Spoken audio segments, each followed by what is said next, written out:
안녕하세요. 저는 가끔 무료할 때마다 이곳에 들려 여기에 올라오는 사연들을 듣곤 했던 여자입니다.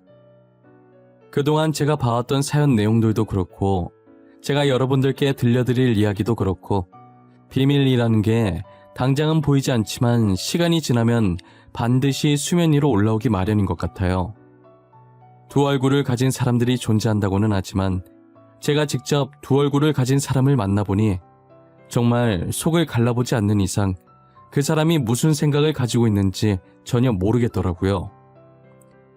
제게 보여준 모습만 봐서는 절대 그런 생각을 가지고 있을 것 같아 보이진 않았거든요.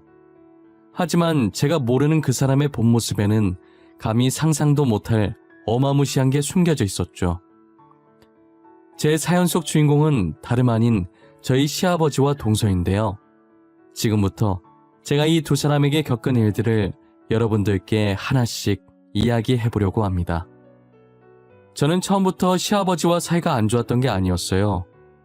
정확히 시아버지와 사이가 멀어지게 된 건 시어머니께서 돌아가신 뒤부터인데요. 저는 남동생을 하나 둔 남편과 결혼을 해 맏며느리로서 시부모님과 합가를 하며 살고 있었습니다. 당시 시부모님께서 제게 너무 잘해주셔서 시댁살이를 되게 편하게 했다는 생각을 하고 있었어요.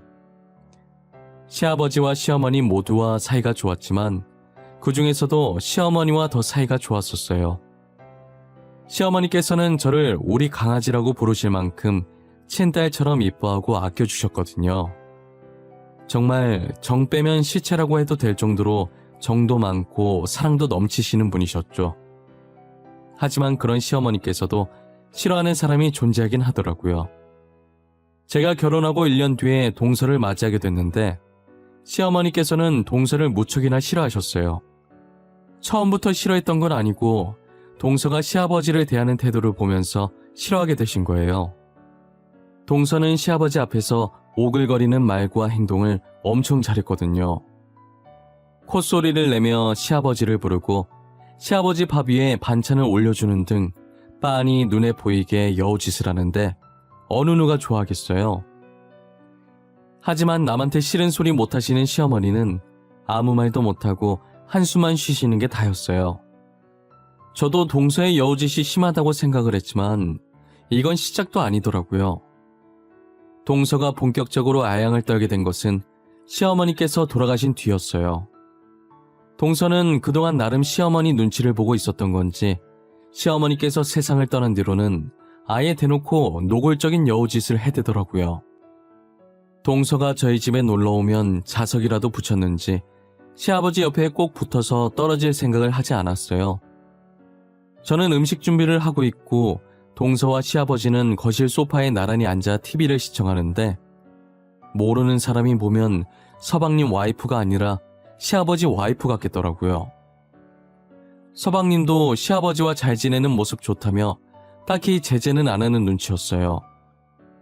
저는 그 모습을 보고 있자니 참 가짠긴 했지만 그렇다고 동서가 저를 무시하거나 깔보진 않았기 때문에 시아버지께 잘 보이고 싶어서 저러나 보다 싶은 생각에 그냥 콧방귀만 살짝 끼고 말았어요. 솔직히 누구나 며느리로서 시부모님께 잘 보이고 싶고 이쁨 받고 싶은 건 당연한 일이잖아요. 저도 만약 애교가 많은 성격이었다면 동서처럼 시아버지께 행동하지 않았을까 싶기도 해요. 같은 며느리 입장에서 어느 정도 이해는 가기에 저도 딱히 별 생각 없이 넘어갔었어요.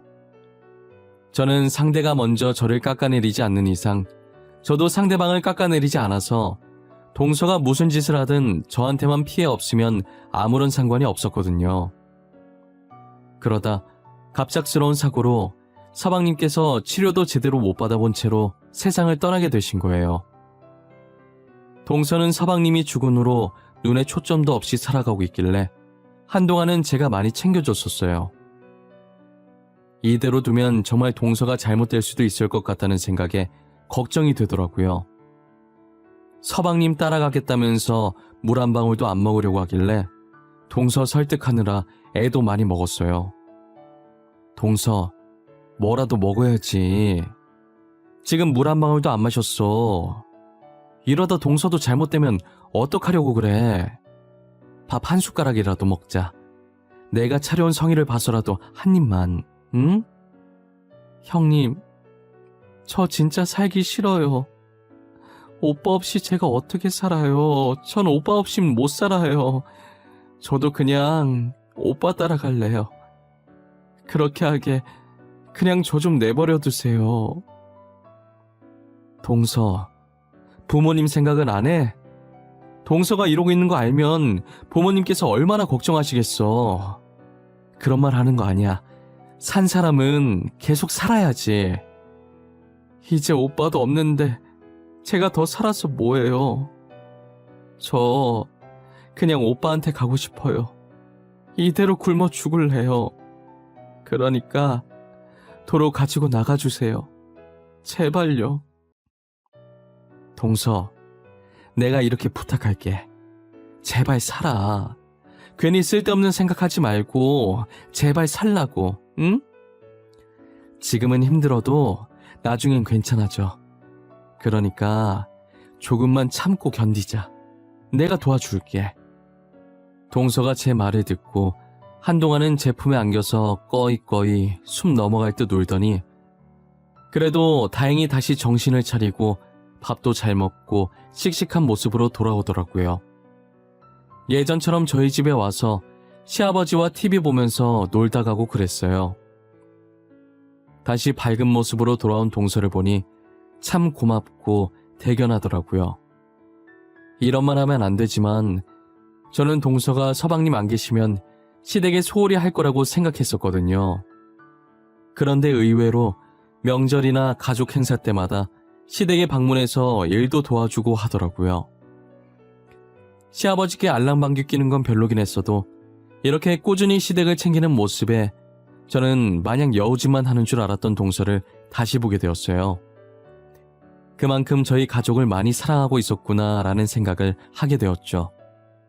하지만 동서의 행동으로 제가 피해를 받게 될 줄은 꿈에도 몰랐어요.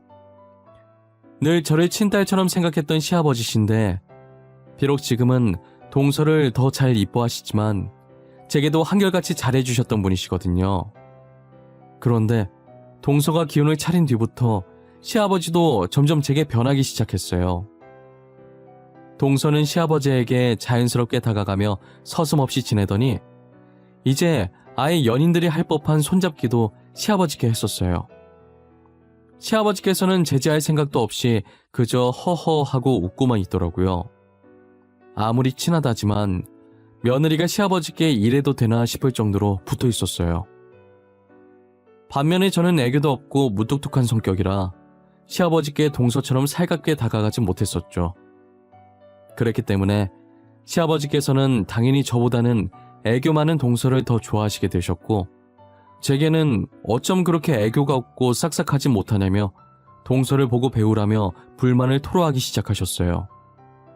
동시에 그동안 시댁살이 하면서 안 받았던 구박을 동서 때문에 뒤늦게 받게 된 거예요. 시아버지께서는 제가 하는 모든 일에 동서와 비교를 하면서 못마땅히 하시기 시작했어요. 하나부터 열까지 동서가 거론되지 않는 일이 없었어요. 집안일이야 제가 알아서 척척 해놓기 때문에 손댈 곳이 하나도 없었지만 항상 성격 같은 면에서 꼬투리를 잡고 늘 동서와 저를 비교하셨죠. 친구분들과 이야기하실 때도 늘 저와 동서 얘기를 하셨었어요. 우리 둘째가 이번에 내 생일이라고 여행권 줬더라. 그동안 고생했다면서 말이야. 어찌나 마음씨가 이쁘던지 편지까지 써서 줬더라니까. 너도 여행권 받았어? 좋겠네. 다들 여행권이 유행인가 봐. 이번에 수철이도 자식들한테 해외여행권 받았다더라고. 그래? 나는 며느리가 혼자 준비해서 해외까진 아니고 저기 가까운 제주도로 가. 나한텐 제주도도 감지덕지지 뭐. 애가 이쁜 게 이쁜 짓만 한다니까. 그럼 너네 맏며느리는? 둘째 며느리가 제주도 여행권이면 맏며느리면 용돈 줬을러나? 만만한 게 용돈이랑 여행권 아니냐. 평소에 맏며느리 너한테 엄청 잘하더만. 엄청까지는 아니고 그냥 용돈 100만 원 주더라고. 고맙긴 한데 선물은 정성이잖아. 걔는 성격이 안 좋은 건 아닌데 둘째보단 못해. 무뚝뚝해가지고 편지 한 통도 없이 돈 봉투만 덜렁 주더라. 야, 그래도 그게 어디야? 100만 원인데. 만약에 내 자식이 나한테 선물로 100만 원 주잖아? 정성이고 뭐고 하루 종일 얻고 다녔을 거다. 복에 겨워가지고 정성 타령이나 하고 있네. 시아버지께서는 저한테 뭐가 그렇게 불만이신지 항상 제 험담을 하셨었어요. 저는 나름 한다고 했지만 늘 시아버지 마음에 안 드셨고 저도 시아버지 반응에 맥이 빠졌어요. 시아버지께 잘해도 동서와 비교당하고 못해도 동서와 비교당하는 인생이 된 거죠. 매일같이 욕먹는 저와 달리 동서는 똥을 싸도 칭찬을 받는 지경까지 됐어요. 동서는 매일같이 저희 집에 찾아왔고 시아버지 옆에 붙어 있어서 거의 살다시피 했었어요. 시아버지 옆에서 팔짱을 끼고 콧소리를 내며 애교도 부리고 시아버지 어깨에 머리도 기대고 정말 연인들에게 자주 보이는 행동들을 동서가 시아버지께 하고 있는 거예요. 한 번은 제가 일을 하고 퇴근해서 집에 왔는데 시아버지와 손깍지를 끼고 있는 동서를 보고 기겁했어요. 그렇다고 대놓고 앞에서 티는 안 냈지만 저게 무슨 상황인지 당황스럽더라고요. 저 둘은 자기들 세상에 빠져서 제가 들어온 줄도 모르고 있는 것 같았어요. 저는 순간적으로 저 두 사람이 그렇고 그런 사이가 아닐까 의심도 들었었죠. 그 정도로 두 사람 사이에 선 넘는 행동이 아무렇지 않게 오갔거든요. 그리고 시아버지께서 동서를 부르는 애칭도 그들이 나누는 대화 내용들도 심상치 않았어요. 애기, 오늘은 회사에서 별일 없었나 봐. 매번 팀장한테 깨져서 화내더니 오늘은 잠잠하네. 그렇게 스트레스 받으면서까지 회사를 다녀야 돼? 그냥 일 그만두라니까. 에이, 뭐하러 일을 그만둬요. 일하는 거 스트레스 받긴 하지만 그만큼 재미도 있어요. 그리고 일 그만두면 할 것도 없어서 인생 재미없고 지루해져요. 돈도 없고. 재미없긴 왜 재미없어? 나랑 백화점 가서 옷도 사고 가방도 사고 맛있는 것도 먹고 놀면 되지. 어차피 내가 먹여 살릴 건데 뭐가 걱정이야? 그냥 일 그만둬. 저는 회사가 좋아요. 아직은 그만두고 싶은 마음 없으니까 더 이상 그 얘기는 그만. 진짜 힘들면 그때 그만둘게요. 지금은 다닐만 하니까 제 의견도 존중해 주세요. 알겠죠? 알겠어. 힘들면 바로 그만두기다. 나랑 약속한 거야, 응? 나 우리 애기가 힘든 거 절대 못 봐. 지금도 그 팀장 머리 잡아뜯고 싶은 거 참는 거야. 아유, 알겠어요. 진짜 못 말려. 저도 어른이거든요. 제가 알아서 잘해요. 맨날 애기라고 부르시더니 진짜 내가 애기인 줄 아시나 봐. 당연히 나이 많은 내 눈엔 네가 애기로 보이지. 너보다 나이 많은 우리 장남도 아직 애기로 보이는데. 저는 시아버지가 동서에게 애기라고 부르는 소리에 경악을 하지 않을 수가 없었어요. 너무 놀라서 저도 모르게 순간적으로 양손으로 제 입을 틀어막아 버렸죠. 제가 지금 무엇을 들은 건가 싶기도 하고 이 상황이 꿈인 건가 싶기도 했어요. 하지만 방으로 들어와서 제 허벅지를 꼬집어 보니 아픈 게 느껴지는 것이 꿈은 아니더라고요. 너무 충격적이라 남편에게도 들었던 걸 그대로 얘기해 주었어요. 여보, 내가 아까 뭘 들었는지 알아? 아마 당신이 들으면 충격받을걸? 나도 지금 이렇게 어처구니가 없는데 당신은 얼마나 황당할까? 왜? 뭘 들었는데? 나 웬만해서 안 놀라는 거 알지? 뜸들이지 말고 빨리 말해봐. 당신 말처럼 내가 얼마나 황당해할까 궁금하네? 아니 글쎄, 어제 동서랑 아버님이 내가 퇴근한 줄도 모르고 소파에 앉아서 이야기하더라고. 근데 아버님이 동서한테 뭐라고 부르는지 알아? 애기라고 불러, 애기. 애기? 진짜야? 아버지가 재수씨한테 애기라고 했다는 거야? 에이, 설마. 당신이 잘못 들은 거 아니야? TV에서 그렇게 얘기한 거 아니고? 아니야. 아버님께서 애기라고 하는 거 내 두 귀로 똑똑히 들었어. 그리고 TV 켜져 있지도 않았어. 아버님, 동서한테 간이고 쓸개고 다 내어줄 기세시던데? 당신 말이 진짜라면 이거 진짜 충격인데? 둘이 뭐 있는 거야? 그렇지 않고서는 그런 애칭을 쓸 리가 없잖아. 그것까진 나도 모르겠는데 근데 뭔가 있긴 있는 것 같아. 아버님이 동서 보고 회사 그만두라면서 먹여 살릴 수 있다 뭐 그런 얘기 하시더라니까. 남편은 제 말을 듣고도 도무지 믿기지가 않는다는 눈빛이었어요. 자기 아버지가 자기 재수 씨랑 그렇고 그런 사이 같다는데 누가 믿고 싶겠어요. 저도 제 시아버지와 동서가 그러고 있는 걸 목격하고 충격을 받았는데 남편은 저보다 더 충격이겠죠. 저는 그 둘이 사랑을 하고 있다는 것으로 확정지었고 아버지와 딸뻘인 것도 모자라 어떻게 시아버지와 며느리가 만날 수 있는지 정말 소름이 끼치고 시아버지와 같이 살고 싶지가 않았어요.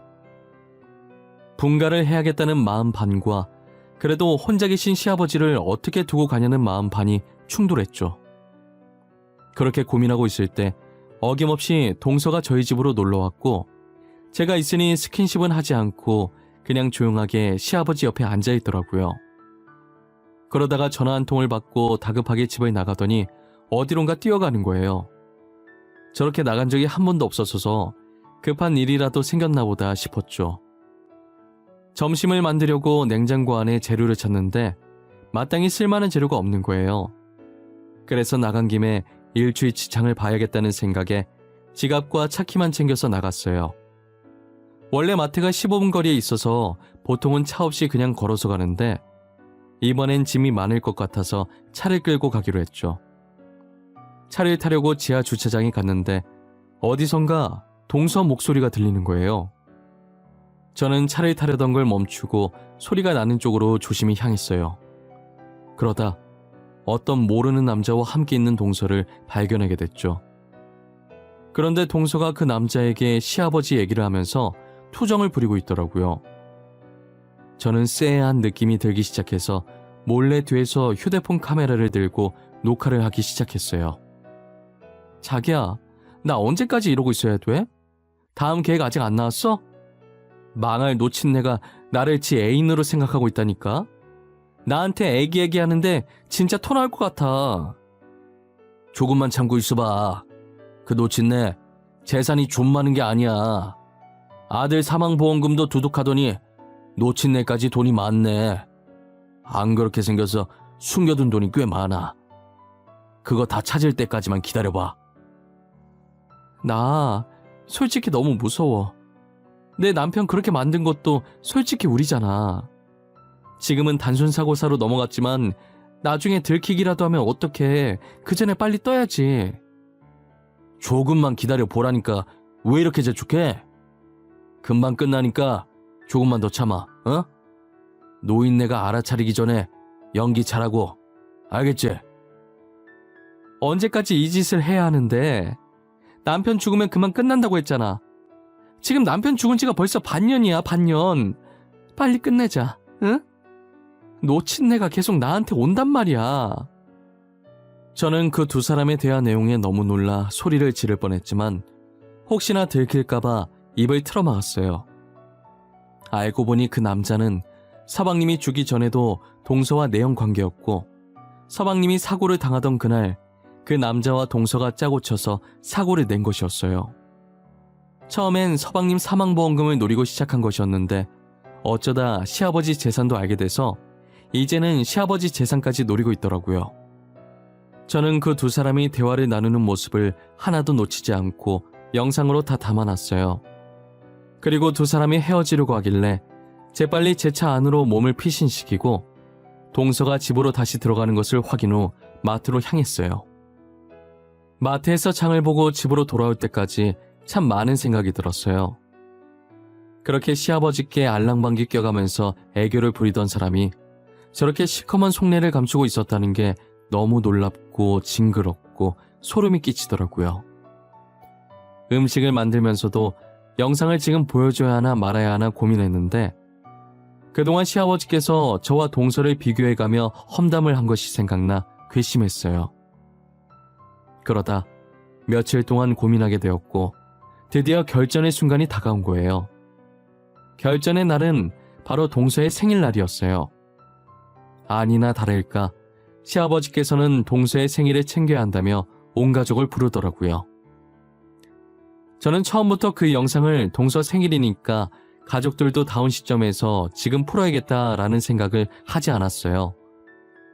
그때까지도 영상을 보여줄지 말지 엄청나게 고민을 하고 있었던 와중이었어요. 그런데 동서가 시아버지께 생일 선물로 돈을 받고 고맙다며 또 스킨십을 하는데 너무 불편하더라고요. 이제 동서의 목적이 무엇인지 아니까 제가 너무 불편해서 안 되겠더라고요. 그래서 가족들이 있을 때 그 영상을 보여주기로 마음을 먹게 됐어요.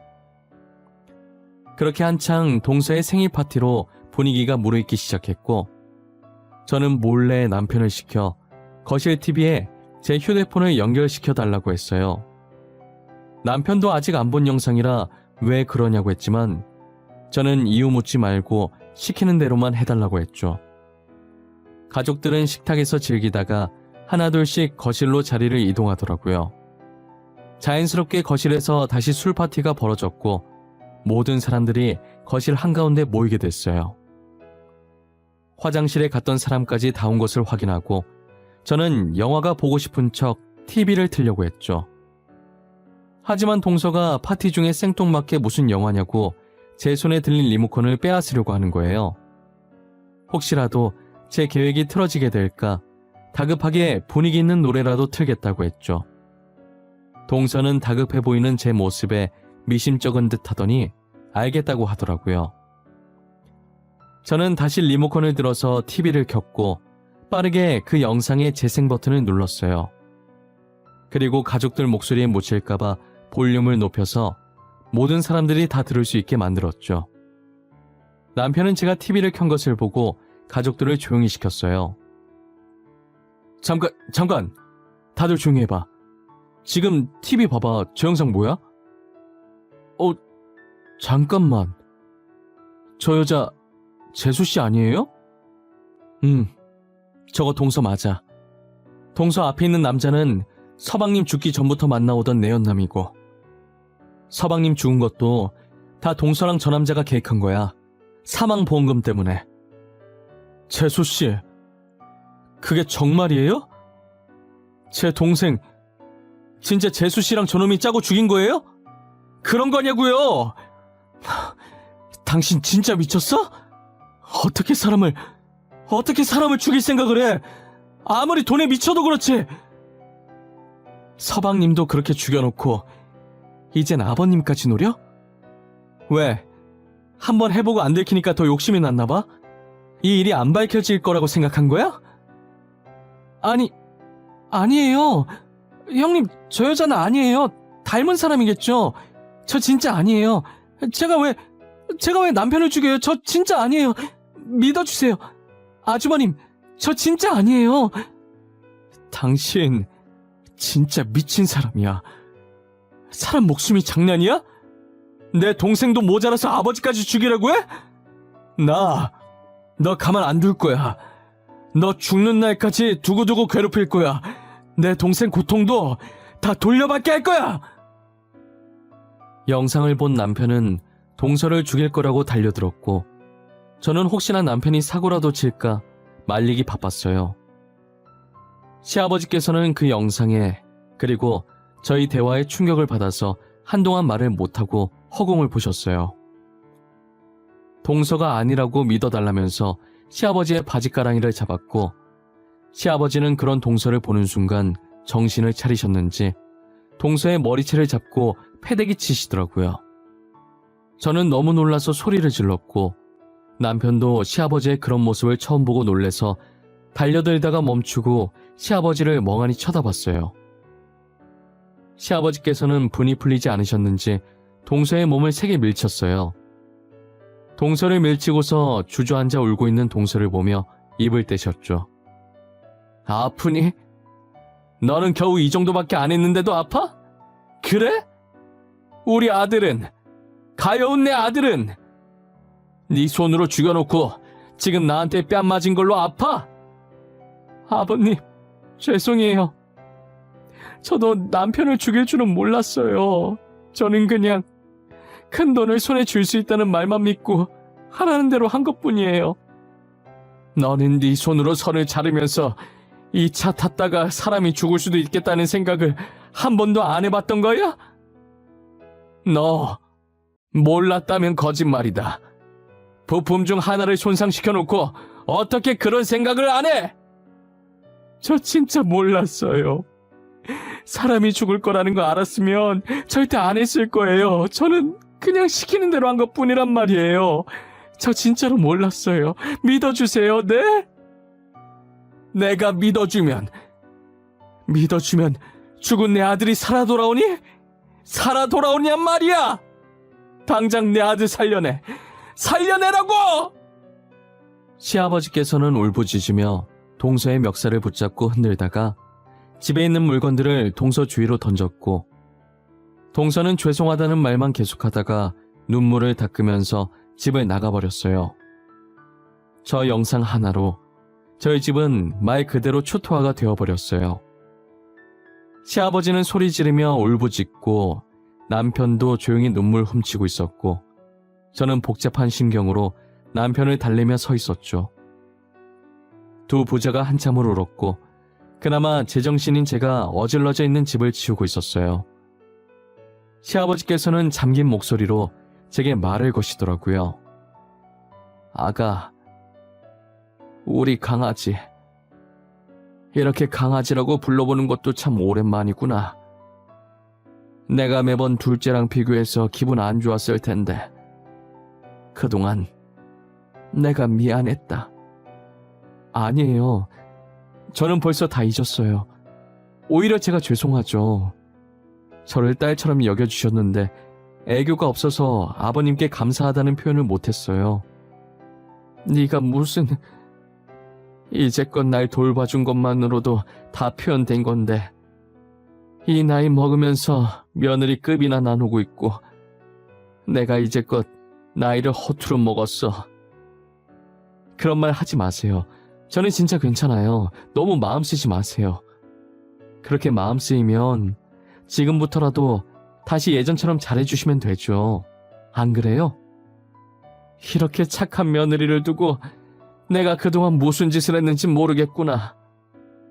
이 못난 애비를 용서해 주겠니? 내가 정말 미안했다. 시아버지께서는 진심으로 제게 사과를 하셨고 저는 따뜻한 미소로 답을 했어요.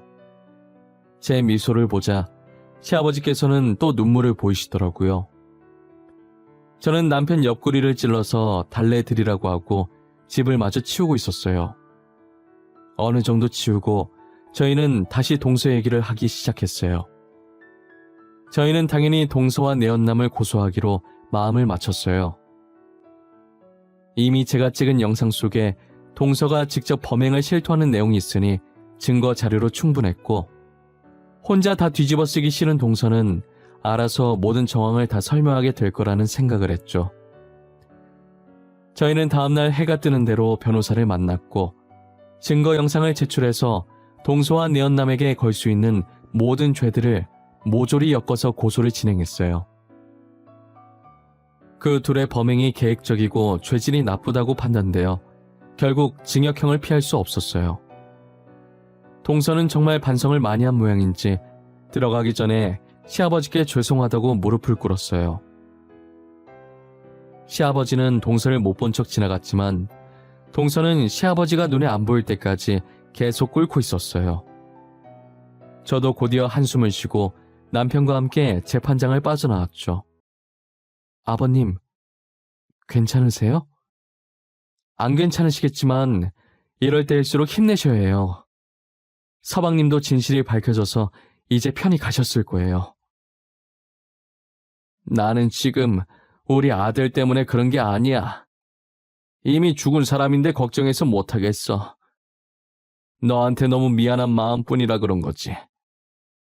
너가 신경 쓰지 말라고 했지만 신경 쓰이는 건 어쩔 수 없구나. 저는 다 잊었다니까 또 그러시네. 아버님, 저는 진짜 괜찮아요. 아버님이 이러실수록 제가 더 불편해요. 그러니까 예전처럼 편하게 대해주세요. 그래야 저도 아버님을 편하게 대하죠. 우리 장남은 어떻게 이렇게 마음씨 착한 사람을 짝으로 데리고 왔는지. 나는 만약 죽게 되어도 장남 걱정은 안 해. 너가 옆에 있으니까. 그게 무슨 소리예요? 저희가 오래오래 같이 살아야죠. 시아버지의 표정을 보니 그래도 전보다는 한결 가벼운 느낌이셨어요. 서방님께도 제게도 늘 미안한 마음을 안고 사실 것 같지만 이제는 모든 걸 놓고 저희 곁에서 마음 편히 사셨으면 좋겠어요. 저도 언제나 시아버지 곁에 있으면서 며느리이자 딸이 되어 드리려고 마음먹었어요. 시아버지도 제게 잘해주겠다 마음먹으셨는지 동서에게 했던 것보다 훨씬 잘해주세요. 지금 반년이 지나긴 했는데 시아버지가 제게 잘해주시긴 하지만 아직도 저와 살짝 대면대면 하긴 해요. 저는 정말 다 잊고 시아버지를 평소처럼 대하지만 시아버지께서는 아직이신가 봐요. 계속 그런 감정 가지고 있어봐야 시아버지만 힘들어지실 게 뻔해서 걱정이에요. 그래도 지금 상태로 보아 조만간엔 정말 예전에 처음 제가 시집왔을 때로 돌아가지 않을까 싶어요. 그런 날이 왔으면 좋겠는 제 바람일 뿐인 것 같지만요. 제 이야기는 이제 여기서 끝마치려고 합니다. 제 경험을 통해 비밀은 세상에 존재하지 않는다는 것을 알려드리고 싶은 마음에 글을 써보게 되었어요. 지금은 비밀이 수면 위로 떠오르지 않았지만 언젠가는 이렇게 수면 위로 떠오르게 된다는 걸 잊지 않으셨으면 좋겠어요. 지금까지 제 이야기를 들어주셔서 감사하고 늘 건강하시고 하시는 일, 하시고자 하는 일 모두 잘 되셨으면 좋겠습니다.